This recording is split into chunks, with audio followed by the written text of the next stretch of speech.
Hey, there you are. Sorry that took me so long. That was a little bit tougher than I thought. I kept refreshing. I'm like, did he send it? Yeah, dang it.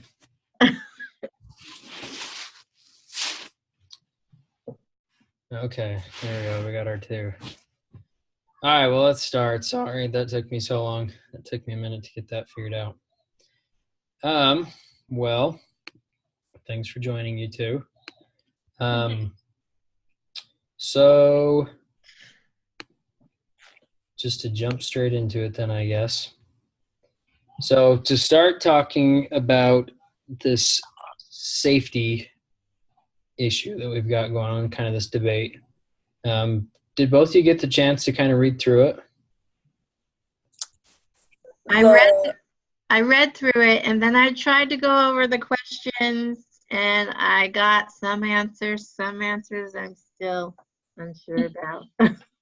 Yeah, no, it was a little bit tougher, I feel like, because it's kind of hard. I mean, most of it, I think, of most of the questions that are to be asked in this discussion are more about the kind of the discussion that goes back to kind of the hiring and firing thing that they've got going on about that, the safety officer. So that's kind of the main issue. Most of it, I kind of thought it was almost not irrelevant information, but there's a lot of information about the company, kind of how it works and things like that, that I thought was kind of hard to sort through. But anyway, so I guess so the question to start the conversation is step one, should they fire Stepnik? Step out, step. So he's the guy he's the safety officer, and he's the one that they feel like has been a little bit negligent. And so the question is, imagine you were Merton and it's time for your 9:00 meeting with Tevins and Harris. What position do you advocate in this meeting? So just to kind of review, so I'll kind of read the little prompt. So if you look at the email at the very, very bottom of that document, the memo says, and this is from Brent Harris to Kurt Tevins, and it says, last night, Stepanek directed Carl Olson, an electrician, to repair an electrical conduit. The repair required Olson to work way too close to the pot line in a congested area. While making the repair, he slipped on some loose material and stuck out his hand to catch himself. In the fall, Olson suffered a second-degree burn to his hand and forearm and dislocated his shoulder. Stepnik is a good supervisor, and his crew is one of my best, but this is the third incident like this in the last year. He should have never sent Olson in there without taking some precautions. I've warned Ned several times, but he hasn't gotten the message. I think it's time to make it clear that safety violations won't be tolerated. I think Ned should be fired. I could take the action myself, but I thought you should know about it because there could be some repercussions. Ned is well liked by his people, has a young family, and comes from a long line of Alcoans. This isn't an easy decision, but I think it's the right one. If you want to talk about it, let me know. So that's kind of what we're talking about. So this goes from Kurt Tevins, who's kind of the supervisor over Olson. He's the one who wants to fire, to Brent Harris, who then is going to meet with kind of his boss as well, and they're going to kind of go through it. So basically the question is, if you were in this same situation, where do you stand? Do you feel like that is necessary to fire over, where it's a multiple offense? What do you guys think on that? So I don't know if they've talked to him about it before, because really, if you're not telling the employee, hey, it kind of sounds like there has been steps to take towards safety and whatnot, but if they're specifically talking to him saying, hey, we don't want this to happen, like, you need to step up your game, then I don't think they should fire him. I think they should give him a warning. Mm-hmm. But from my understanding, they really are, the whole company itself is taking big steps towards more safety. And when you're reading over this, my initial thought was like, yeah, fire him. Like, that's a really big deal. But then once you were saying like, oh, but he's been here for a while, that, and I was like, oh, maybe not. But then I realized, I was like, those aren't reasons you should keep someone around. You know what I mean? Just, if his job is to keep them safe and he's not keeping them safe, then I think he should either be demoted or what, but yeah. Okay. Well, that's good feedback. Lisa, what are your thoughts? So, I wouldn't fire him, but when I was looking over it, I didn't think we had enough like information to really go off, because all it tells us is that he directed Olson to do the repair, but we don't know if he actually was there and supervising him. We don't know if Olson had protection. We don't know, like, it could be Olson's fault that Right. got injured. So Yeah. I wouldn't fire Nick, because we're not sure if it was really him who's really doing the, like, has the problem, or if it's the guy he sent to repair it. That was just my thoughts. No, yeah, it's so hard because I feel like firing is like that's what you come to when you have the very like you have no other options. You've gone through tons of training. You've kind of made little threats, like you need to make it really clear. Look, if safety isn't taken serious, safety supervisors can lose their job. You know, different things like that. So yeah, Yeah, I don't. I think to make and a he could have like made sure that Olson like took precautions before he started repairing, but we don't know any of that information. So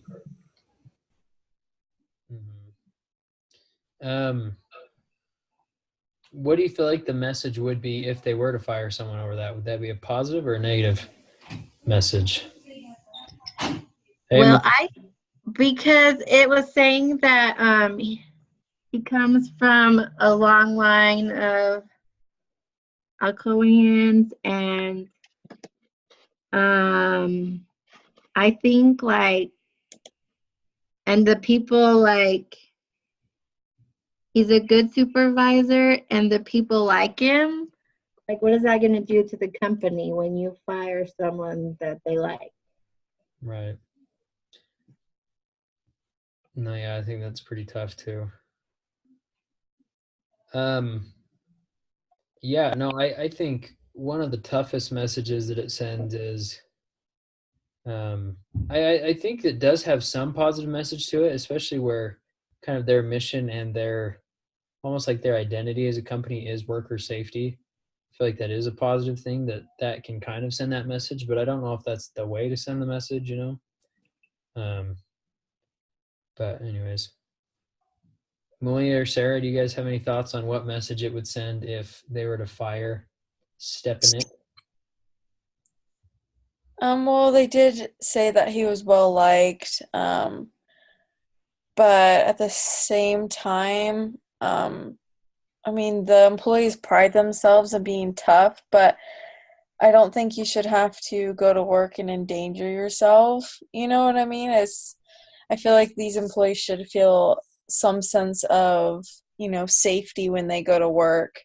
And so if they did fire him, they would, the employees would maybe feel a little bit safer. Like, the company really does care about our safety. Right. No, I agree. Hi, Malia. How are you? Hi, guys. I'm sorry I'm late. No, you're fine.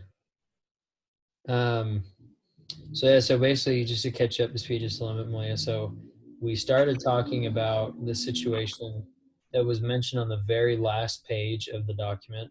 Mm-hmm. They had a little safety issue. It had been kind of a repeat offense for the supervisor, and his direct boss was basically saying, "I'm firing him, but I thought I'd let you in on it just to get some feedback, just in case." So we're just kind of taking a side on that, and whether you thought that was serious enough to fire somebody, or if you think maybe we don't have enough evidence for that, maybe we're jumping to conclusions. What are your thoughts? My first initial reaction when I read that memo was either retraining or demotion before firing. Mm-hmm. And nothing, and because I know they said he's such a great guy, such a great guy. And and then they started talking about his family. So they made it a little more personal than what it should have been. I think it should have just been either, he needs to get retrained. He's not following policies and procedures on what we do, or he needs to be demoted, because obviously what we are teaching him, or we're trying to tell him to do, he's not applying in his own team. But it did say that he has one of the best teams in the company. So I automatically thought, okay, maybe he is a good motivator, a good leader, but he just doesn't want to, I guess his way is better than the company's way. So my first initial response is retrain or demotion rather than fire. That was my opinion. Okay. I kind of like that feedback. I feel like that's where I sit a little bit too. So it says in the section for me that's marked what the data shows, it says put at least 2 people in this group. So so we're supposed to split into 3 groups. Not sure how you do that on this. But it says give the groups 10 minutes to do the following. So do you guys have access to this page, by the way? One that says the group leader discussion, because I don't know if it's easier to just, because basically we're supposed to look at the figures which are given and decide where there could be a point for injury. So like group 1, for example, it says compare exhibit 3 and 7 and answer the following question. Divide the total hours for each period by the work total. Yeah, so it's got like a big math problem kind of. And it says compare these numbers with the average. So I don't know if you guys would be able to access the document that's in the lesson 8 discussion leader prep. It says for discussion leader only. Yeah, I got onto that. Can you share your screen, Mason?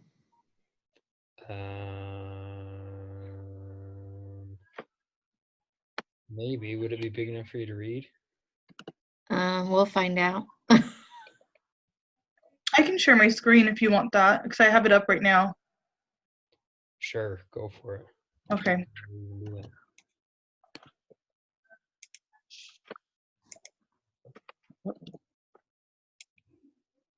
There it is.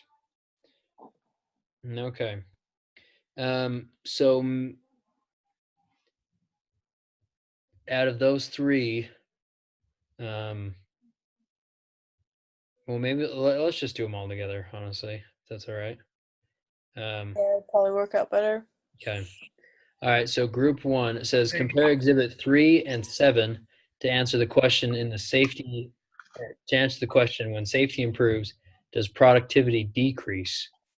Find the data. So divide the total hours. I'm jumping between a few of these now. So exhibit 3 and exhibit 7. I don't know if you guys are able to kind of minimize your screen a little bit so you can see exhibit 3 and 7. So it says divide the total hours number for each period by the work total for the same period and figure out how many hours it takes to produce 1 ton of aluminum. And it says, for example, in 1987, there was 740 divided by 185.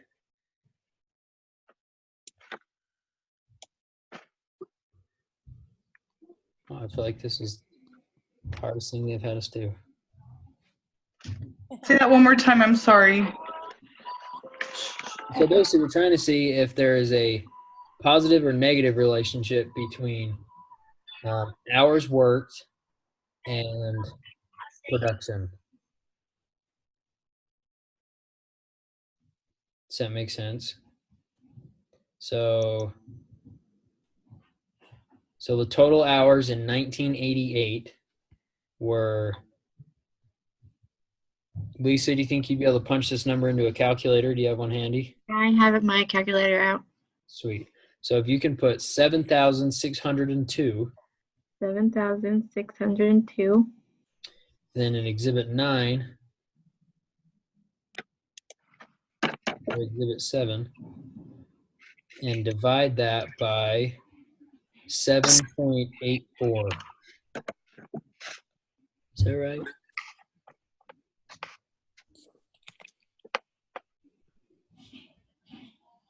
Is that the right numbers? That For gave me hours?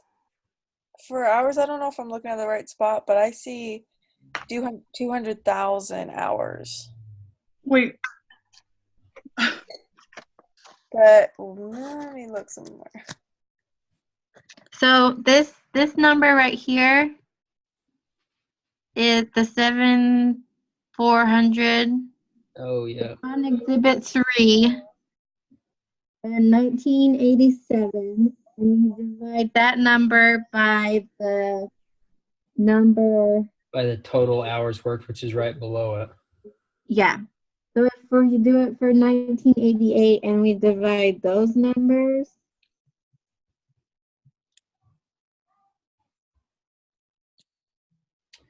I get 37.23. Okay, that's what I got too. And then it says minus hours per ton, which should be in Exhibit 7, which is 7.4. Is that accurate in the 1998 number? 1989, 1988. 1988. We were computing. Total average is 7.84.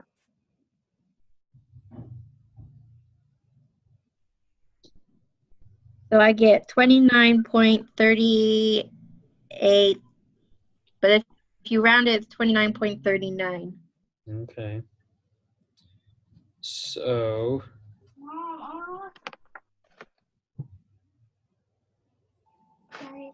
and for their example,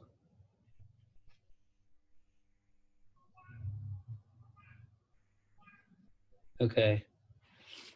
Oh, I see what it's doing. So that first number, so yeah, so the 7,400 divided by 185, which all of it's in Exhibit 3. Sorry, I was misunderstanding that. Okay, So so what- if we, The original number we got was 37, which is slightly better than the example number they gave for 1987, which was 39.9. And our answer was 37.2. mhm. So basically their total hours increased, but their hours per ton decreased as well. So they worked more hours, but they had less production. I understand that right? The smaller than the more productive the plant is, feels good, period. Are we supposed to compare that number we got to Exhibit 7? That's what it's saying. Yeah, Says, compare these numbers. numbers with the average safety incidents in Exhibit 7. The lower the number of safety incidents is, the better. If both numbers go down, that's good. If either number is going up, that's bad. So it looks like the serious injuries per department went down in pretty much every department in that year, with the exception of fabrication, which was pretty much just the same. So that's good. So that means we were working more hours and our production was better, but we were also safer. Is that correct from what you guys are seeing?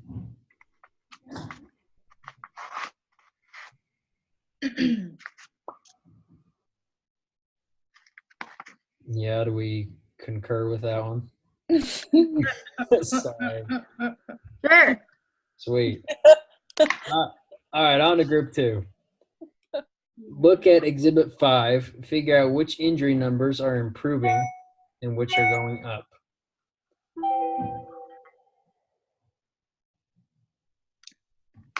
Look at group 7 or 5. Figure out which injury numbers are improving. for all the year, also all of them. Just go through all of them and see which ones. See which ones are going up and which ones are going down. Categorize these type of injuries that are improving compared with the types that are not.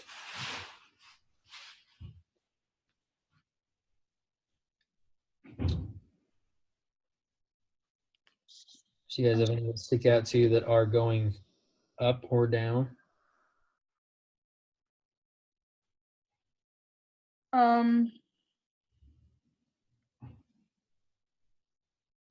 So improper position is one that goes up and down.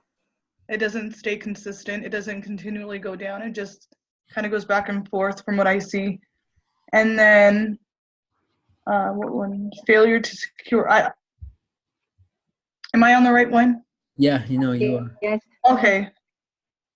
For me, it looks like failure to secure is also one that goes up and down quite often.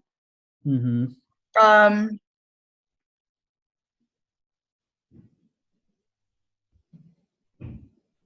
Kind of looks like the rest of them are trending downwards.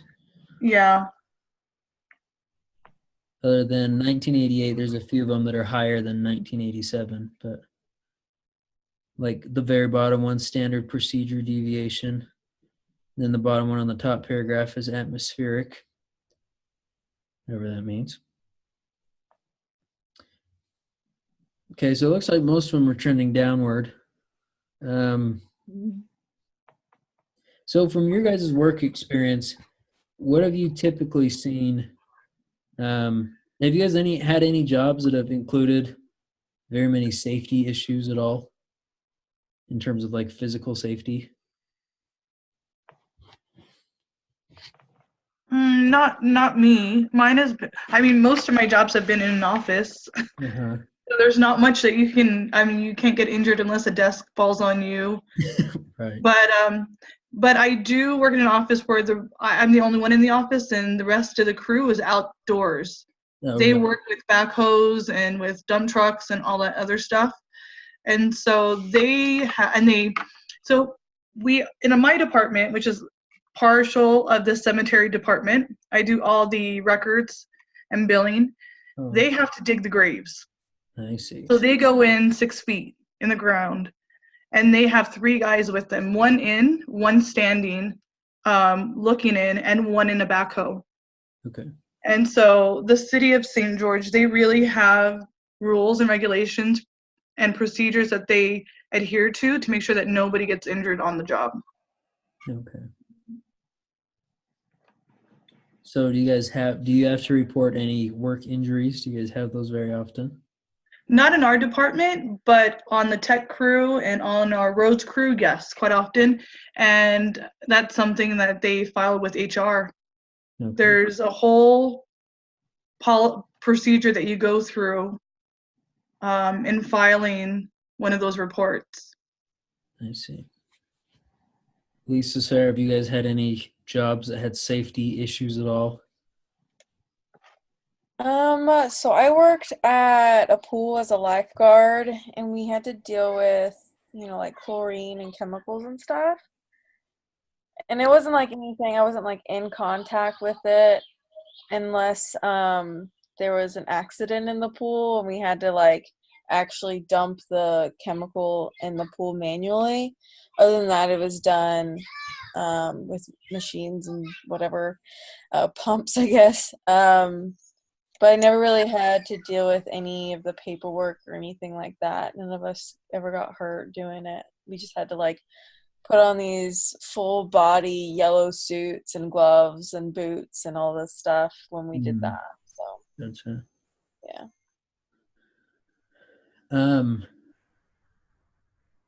Well, let's jump into this third one. I feel like this third one's pretty interesting. Or sorry, where it says group 3. We've got about 2 more minutes left in this section, but so if you can go to exhibit 6 on our pages. It kind of lists all the injuries that kind of come, like a little paragraph about them. I thought it was so interesting that they had so many of these. This company must be humongous, but It says in group 6, what can you learn about safety at Mission Valley from this list? I was just reading the first 4. Mm-hmm. And one is he misstepped, like he tripped. The second one, his foot slipped. The next one, he lost his footing. So if I, just trying to find a comparison with all of the injuries, some of them could have been prevented, I think, if the employee was a little more aware of their surroundings. And that was just reading the first few. Yeah. I didn't get through the rest of them, but reading like, oh, he misstepped, or his foot slipped, or he lost his footing. Mm-hmm. I don't know. And also, I don't know if there's a rule that they have or policy where you can't be by yourself, especially if you're doing something that's major in the company. You have to have somebody with you as a backup or as a support or as another witness to what's going on. Right. I don't know. I didn't. I'm not sure either. What's weird about me is some of these, like if you look at the one that says mechanic ingot on 810, it says like there's a lot of people that are getting burns after they touch stuff. Yeah. So I don't know if they just have close access to places to get burned or what, or if that's just working with large machinery and they're touching like the exhaust system or what. But there's quite a few of these where people touch the bar that's right next to you and they get burned. Like the second one, going to step up, miss bar, fell against riser, 2nd-degree burn on lower arm, Yeah. So I don't know why they got so many burns happening, but I noticed that on the worker column, a lot of them there's more equipment operators than anything else. There's like 5 in the whole list. There's like 5 equipment operators that are injured. Yeah, that's a good point. Well, good observations, everyone. So step 3, thank you for doing that for us, Malia. You're welcome. So step 3 was to kind of talk about those findings with everybody, and this group 1, it says that group 1 discovered that as safety goes down, the number of hours to produce a ton also goes down. In other words, as safety improves over the long run, productivity also improves. Does that number, do you feel like that surprises you? Do you feel like that should be a negative correlation, that as you're spending more hours in training, that your productivity goes up?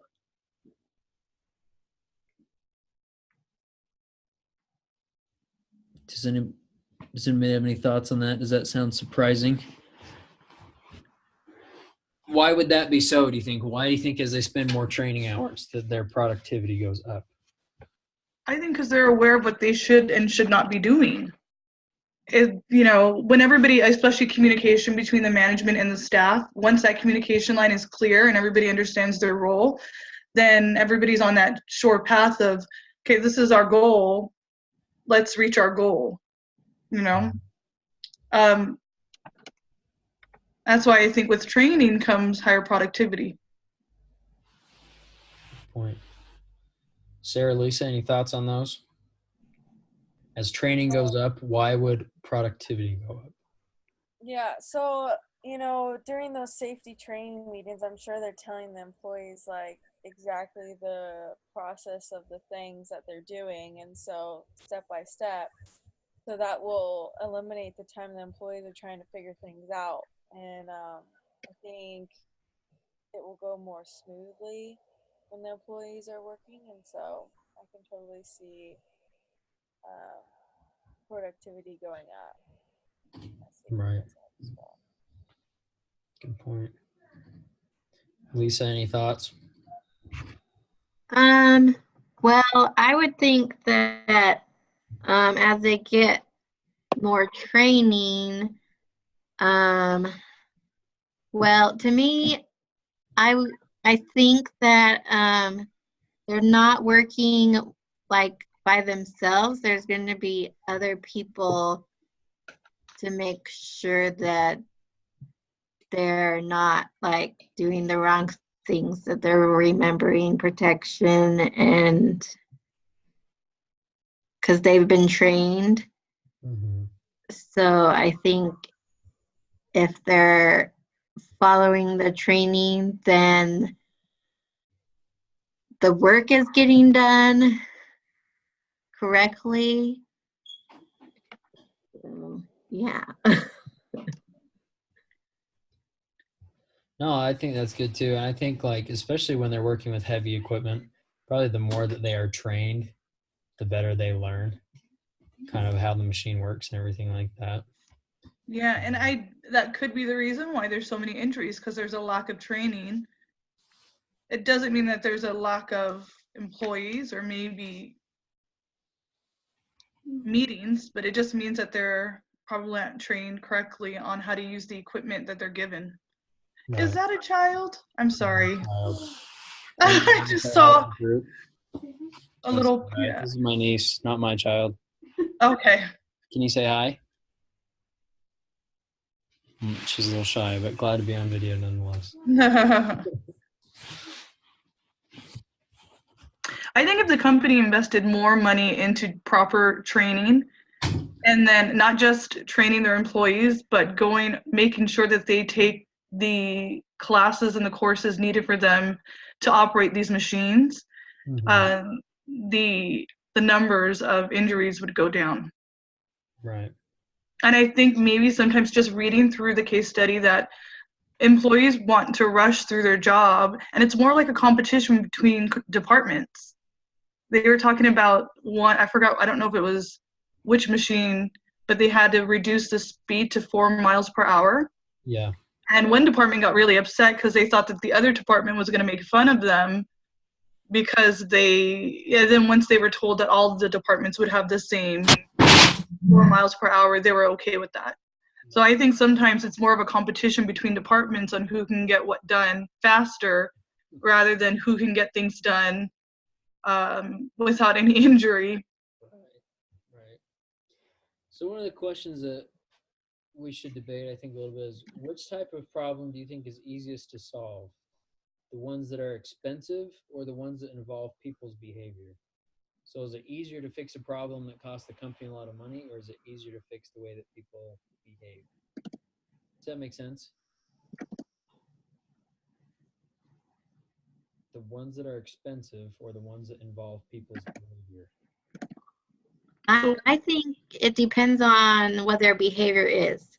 Because if their behavior is causing injuries, then it depends on, are they going to have to pay for anything causing the injury? Right. I agree with that, Lisa, only because it depends on their personality. If they're very competitive, don't follow rules really well, and you've tried already to retrain them and they have not taken to that, then maybe that's just, not the smartest move on the company to keep going back to the same person that's making the same mistake over and over again. Right. No, I agree on that for sure. But I would think the easiest problem to solve would be, I don't know, just me personally, maybe not, I go back into training, but I was gonna say somebody's like people's personalities and behavioral issues, but then that might be a lot more exhausting for the company to have to go through every employee and have to change that if they have to, rather than just putting money into implementing a new policy for safety. Yeah, no, I would agree too.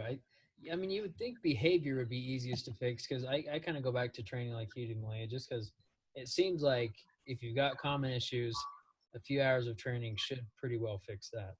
Mm-hmm. You wouldn't have to make the big expensive decisions like, okay, because our guys can't do this, we're going to have to put in harnesses everywhere, and we're going to have to do all these different things.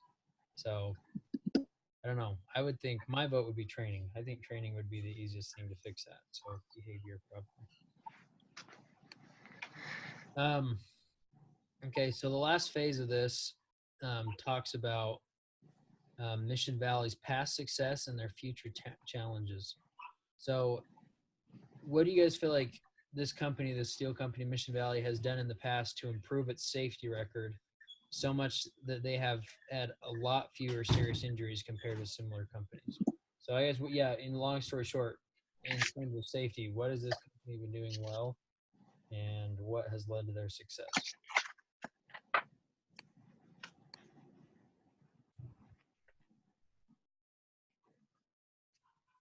That when that one guy died, they had an investigation and they gave like 4 reasons why like this happened, and so one of the reasons was they were in like an unmarked area, and so they, you know, made sure the people had a walking area and the machines had a walking area, and then they put, you know, barriers in between it, and so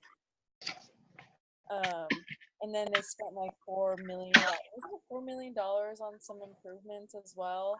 So I feel like they're constantly trying to fix things within the company. Right. Yeah. No, I agree.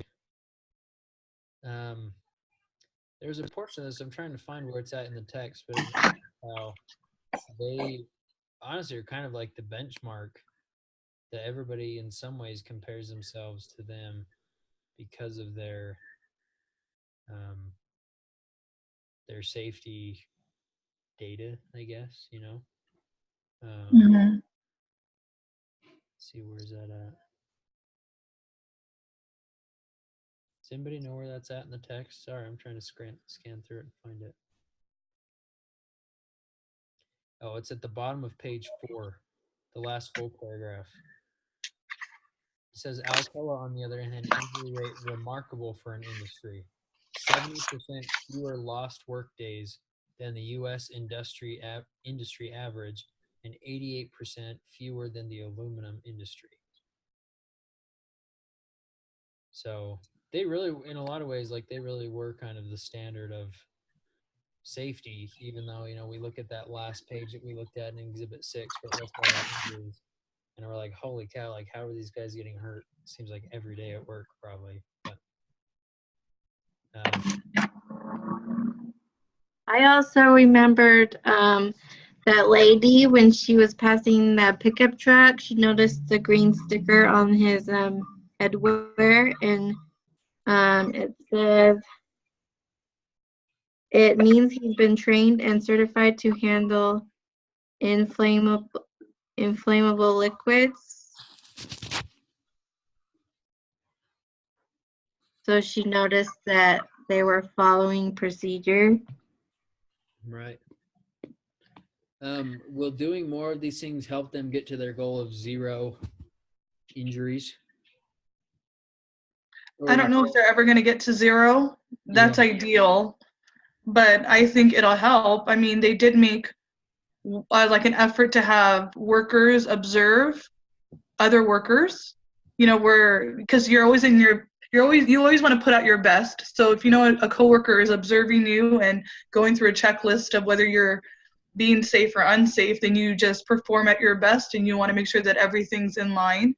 And so by implementing, I think, that little checklist to preventing injuries helps the company overall. Right. So maybe they'll eventually get to 0, but I don't think it's soon. Yeah, no, for sure.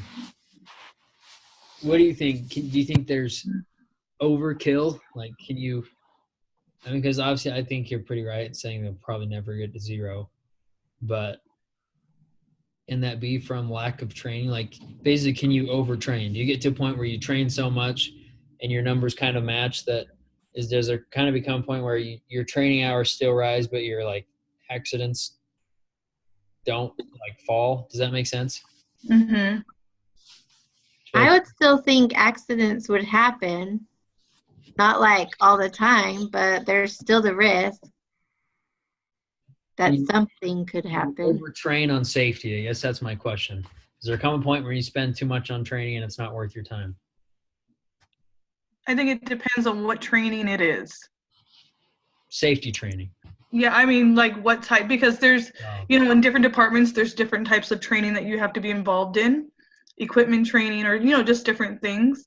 I think there could be an overkill on certain types of safety training, but then there's other types of safety training that needs to be repetitive and kept up Mhm. because you always get new employees. And then those that have been there longer kind of tend to go, oh, I already know what the process is, Mhm. They need to be reminded as well once in a while. So then is the question maybe not training hours, but like different incentives? Like how do you convince people to behave differently?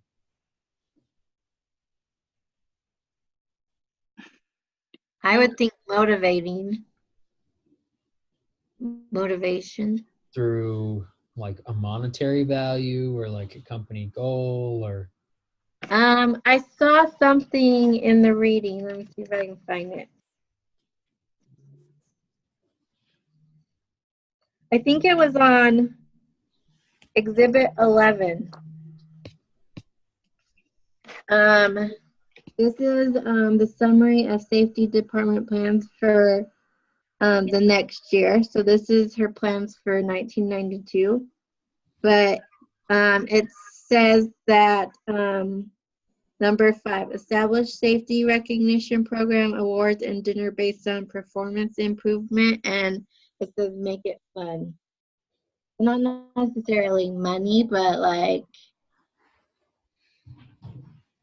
somewhat make it fun. Yeah. So they want to. Like a group incentive, like a department incentive. We have, for our small department, every month a safety training meeting that involves a barbecue, and the department heads pay for everything. They pay for, we bring like the sides, whatever, but they pay for all the meat and all the condiments and everything else like that, and whatever we want to bring to contribute, then we can. It's kind of like a potluck. But every month we have a safety training meeting, and then we discuss our goals, and they feed us for free. That's fun. It's always fun because you get to hang out with the department, with everybody on your crew, and it's a relaxed setting, and it's not so stressful, but it has made a really amazing impact on our little office team.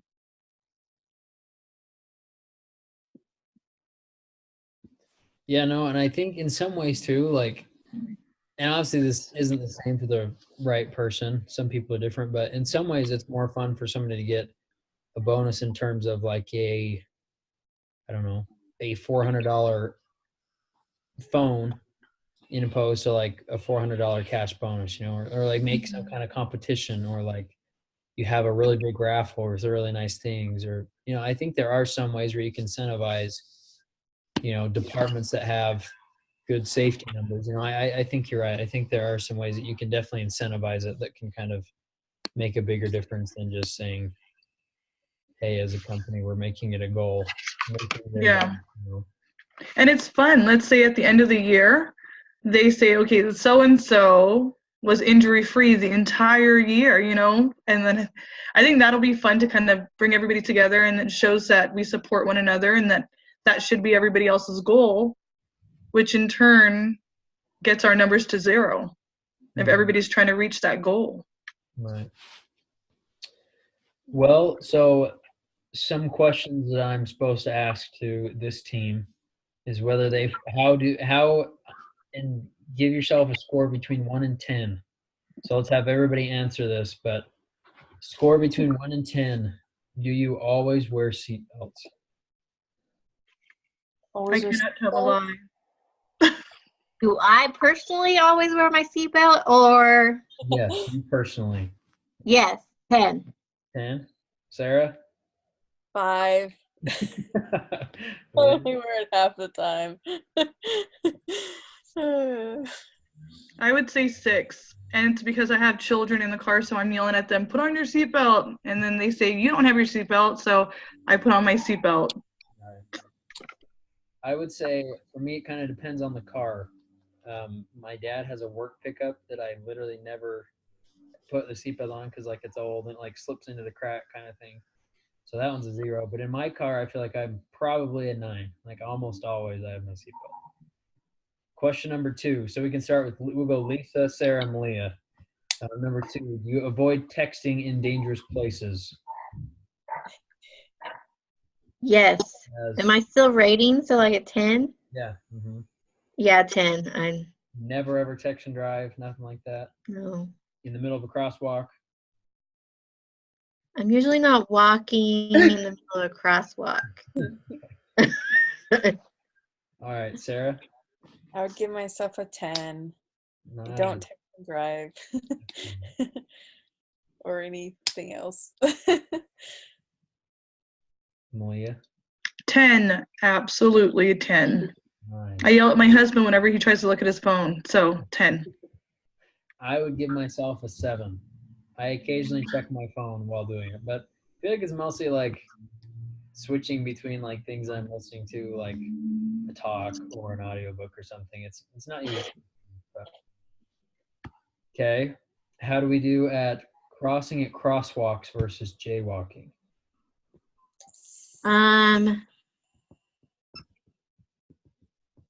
Well, I jaywalk all the time to go to church because it's right across the street. I'm not gonna walk over here to get over here. So I'd say an 8. Okay. Malia, what about you? I have kids, so I have to teach them the right way of doing things, so I never jaywalk. But if I didn't have my kids with me, I'm pretty sure I'd just run across that street to get to the other side. Kids keep you humble, huh? I would give myself probably like a 4 or 5 on that, just because I feel like, so I'm actually in Rexburg, and so there's some places on campus that I just don't want to cross. So, but okay, last one: driving the speed limit.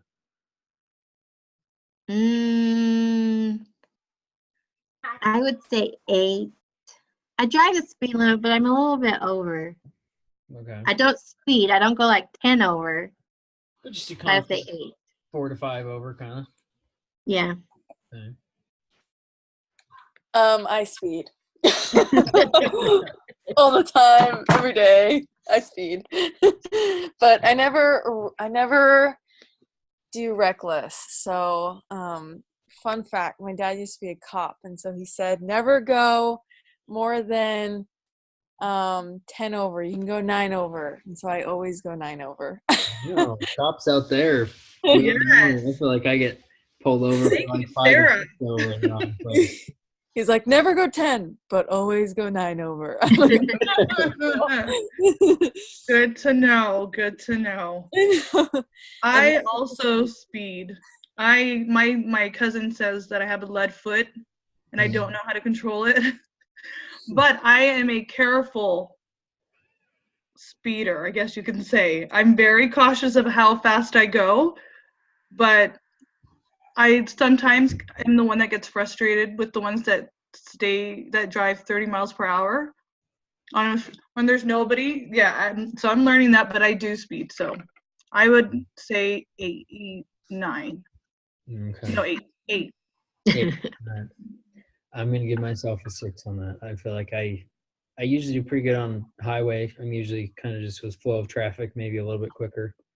But I feel like once I kind of hit back roads and I'm open, I don't really follow that too good. So, okay. Well, so I guess just to kind of wrap this up,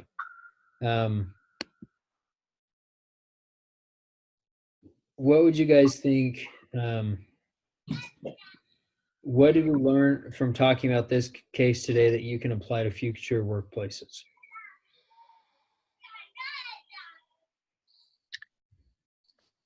I think the biggest thing is, safety does improve productivity. And if that's the ultimate goal, is to, be productive and make money. And so sometimes you have to start at the bottom, get a good foundation of good safety, and then that will affect other parts of the company and ultimately making more money. So I think that's probably the biggest thing, is to keep safety top priority on your list. I agree. I thought of that while I was reading the case study, especially when they said they were going to make safety a top priority, and some people were shocked because they felt like something else could have been above safety. But while I was reading the case study, I really felt like proper training could prevent most of what happened, and especially the death of that worker.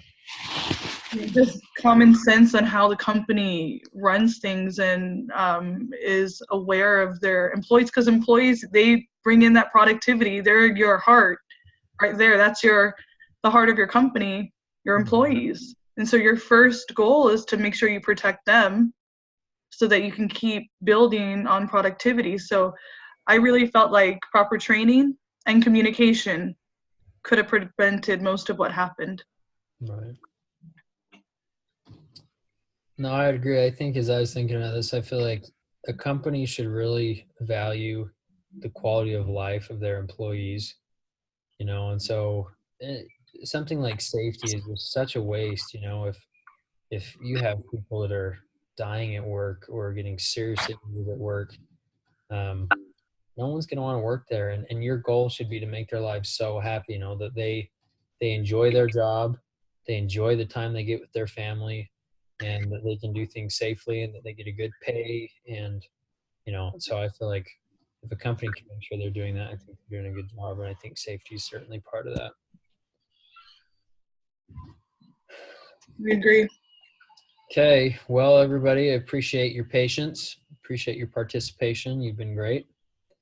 I'm going to end the recording right here. And then is there any discussion that needs to happen about the project, the paper, or are we pretty okay?